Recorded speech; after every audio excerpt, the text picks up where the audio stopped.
temido adversário do CSA nas oitavas de final da Copa do Brasil e é o Vasco da Gama. Esse filme já aconteceu, mas será que hoje é acessível? E o que aconteceu no passado? A história tá parecida. Será que o torcedor pode ficar animado? É acessível? Tem obrigação? Esse é o tema do vídeo de hoje, então solta a vinheta aí e vamos embora.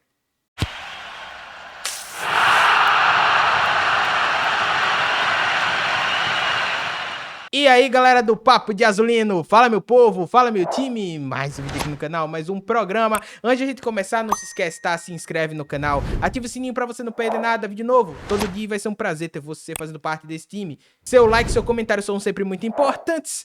Tamo junto. Agora vamos embora pro vídeo, porque esse filme já aconteceu, tá? Em 1992, o Centro Esportivo Alagoano eliminou o Vasco fora de casa e é exatamente o que vai acontecer nessas oitavas, né? O primeiro jogo é aqui no Trapichão e o CSA decide a vida na Copa do Brasil contra o Vasco da Gama lá em São Januário. Antes da gente trazer aqui, né, o Vasco hoje, a gente pode relembrar o passado, né? Um vale a pena ver de novo, porque em 1992 o CSA eliminou o Vasco na Copa do Brasil. A equipe carioca vivia boa fase e contava com Edmundo e Roberto Dinamite. No Rio de Janeiro, o gol de Dago aos 37 do segundo tempo ficou marcado na história azulina. A equipe alagoana venceu por 1-0 e avançou na competição nacional.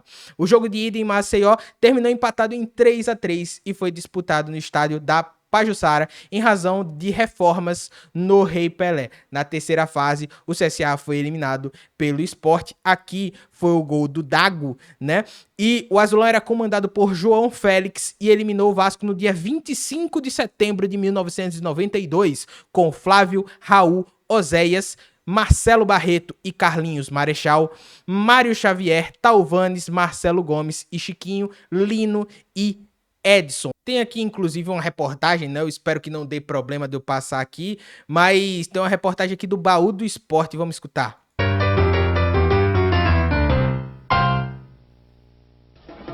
O primeiro tempo foi bem movimentado, com o Vasco perdendo muitas chances de gol.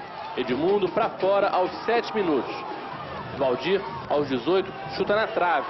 O CSA teve uma boa chance nessa cabeçada do zagueiro Raul. O segundo tempo foi chato que só. O Vasco continuou perdendo gols. Agora é a vez de Bismarck. Edmundo dribla o goleiro e tenta o gol, mas o zagueiro salva. Mas aos 37 minutos, o que ninguém esperava. Edson entra pela esquerda e toca para Dago, um dos 4 ex-tricolores do CSA, que enche o pé no ângulo. Reveja o gol e, por incrível que pareça, eliminou o Vasco da Copa do Brasil em pleno São Januário.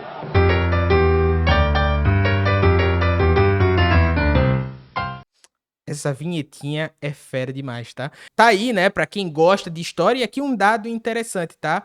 Pelo menos na minha memória aqui, quando o CSA eliminou os grandes, né, na Copa do Brasil, também eliminou todos fora de casa, né? Foi assim com o Santos em 2009, foi assim com o Vasco em 92, foi assim com o Grêmio agora em 2025. Mas vamos ver agora como é que está o Vasco da Gama de Casimiro Miguel, né? Porque o Vasco, ele trocou de técnico, né? Agora vai ter o Fernando Diniz, né, que reencontra o CSA, querendo ou não. O CSA já enfrentou o Vasco do Diniz na Série B, se não tiver enganado aqui, mas ainda é o time que está se reconstruindo, se adaptando à filosofia do seu novo técnico. Então você vai ver um Vasco que oscila. Você vai ver um Vasco meter 3 no Melgar, né, pela Sul-Americana, mas perde do Red Bull Bragantino em casa por 2-0, né? Perdeu o clássico contra o Fluminense. O Vasco empatou, quase é eliminado pelo Operário, né? Passou nos pênaltis e assim, mesmo nos pênaltis ainda passou o sufoco,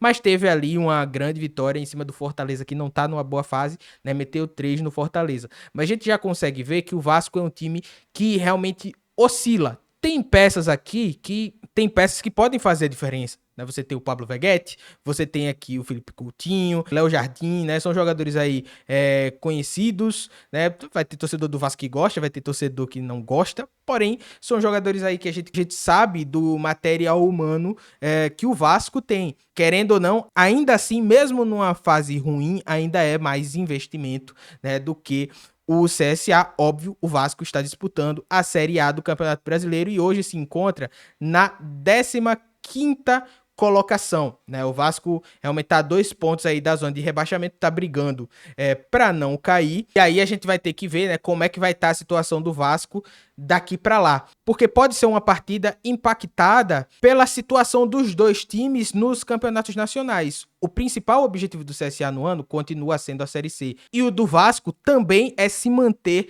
na Série A do Campeonato Brasileiro. Acho que as pretensões do Vasco aqui não é tentar uma Libertadores, talvez ali beliscar uma vaguinha na Sul-Americana. O campeonato do Vasco hoje, pelo que ele tem de material humano, na minha visão, na minha análise, hoje é se manter na Série A do Campeonato Brasileiro. E a do CSA é subir de divisão. Então, talvez daqui pra lá, e a gente só vai ter essa real noção, né, quando a gente estiver fazendo o pré-jogo, né, da primeira partida, talvez os confrontos sejam impactados também pelas situações dos times na competição. E aí é torcer para daqui pra lá, o CSA tá bem encaminhado já na classificação, né, da Série C. Repito, a obrigação do CSA é subir de divisão. Aqui, a obrigação de passar de fase pelo investimento, né, por tudo que envolve a Copa do Brasil, continua sendo do Vasco. Mas é sim um adversário acessível. Eu estaria mentindo se eu não dissesse que não é um adversário acessível, que não dá jogo. Dá jogo. E aí vai passar muito pela partida do CSA aqui dentro do estádio Rei Pelé. Querendo ou não, jogar em casa ou jogar fora, aqui eu acho que pouco importa. Como eu disse, eu acho que o CSA vai sim jogar para tentar a classificação, mas não existe essa obrigação de passar. O CSA tem a obrigação sim de subir de divisão. Esse é o campeonato do CSA no ano. Mas óbvio que o CSA não vai se desfazer de uma competição que é muito rentável. Da mesma forma que também não vai se desfazer da Copa do Nordeste, que já tem jogo no sábado agora, né? A definição de onde é que se o CSA vai passar da primeira fase, né? Em qual posição que o CSA vai ficar vencendo, né? Garante aí a segunda colocação. Mas óbvio que o CSA não vai se livrar de uma competição, e eu acho que nem deveria. Querendo ou não, esse dinheiro é mais investimento do CSA passando, é mais investimento para investir na própria Série C. Aí é como eu disse, o CSA vai precisar ter material humano, vai precisar trazer mais gente aí, como já está trazendo, né? Já se reforçou, a janela vai ir até o dia 10, né? O CSA tem tempo aí para trazer mais reforços, e eu acho que sim, precisa. O CSA já fechou com 4. E aí, esse material humano vai fazer com que o CSA consiga disputar 2 competições, né, 3 competições no caso, sem que você precise se preocupar com o seu time titular, com as peças de reposição, conseguindo manter o alto nível.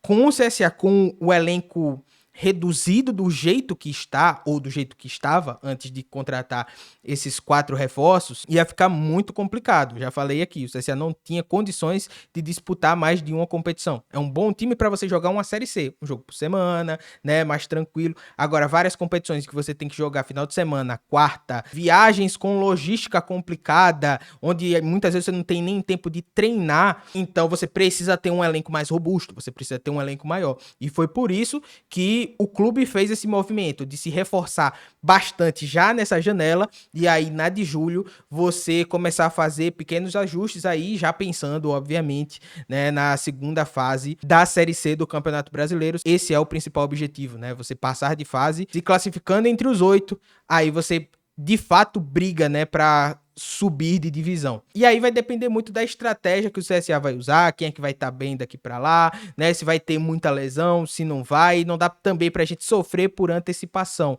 Quando a gente coloca aqui que o Vasco é um adversário acessível, não é desmerecendo o Vasco, não é falando que o CSA já passou. Óbvio que não. A gente passou muito por isso contra o Grêmio, né? E o CSA continua com as suas limitações financeiras, continua com as suas limitações de time, né? De elenco, propriamente dito, como a gente já citou aqui.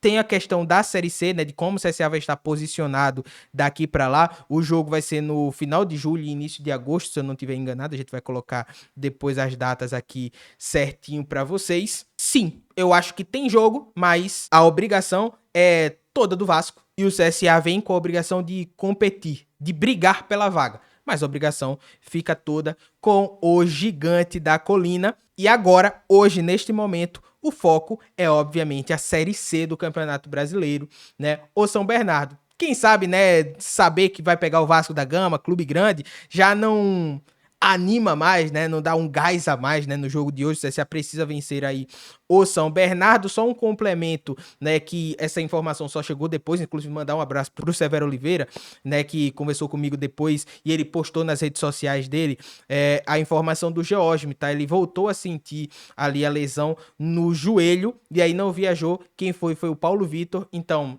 permanece Gabriel Félix como titular no gol, mas o reserva dele vai ser o Paulo Vitor e não o George, que é mais um que vai ficar aí entregue ao DM se recuperando. Tranquilo, meu povo, mas e a sua opinião? Gostou do adversário do CSA, né? A gente vai escutar muito o Casimiro falando do CSA aí, né? Pra quem não sabe, o Casimiro é um streamer muito famoso, dono aí da Casé TV, né? Vai falar bastante do Azulão do Mutante. Se ele quiser me convidar ali pra participar de algum programa, estamos à disposição, tá, Casé? Sou muito seu fã. Beleza, meu povo? Tamo junto. Não se esquece, tá? Se inscreve no canal, ativa o sininho pra você não perder nada. É vídeo novo todo dia. Vai ser um prazer ter você fazendo parte desse time. Seu like e seu comentário são sempre muito importantes. Tamo junto. Valeu e até mais tarde, porque hoje tem pós-jogo após CSA e São Bernardo. E para quem quiser me ver falando aí da escalação do CSA quando sair, né?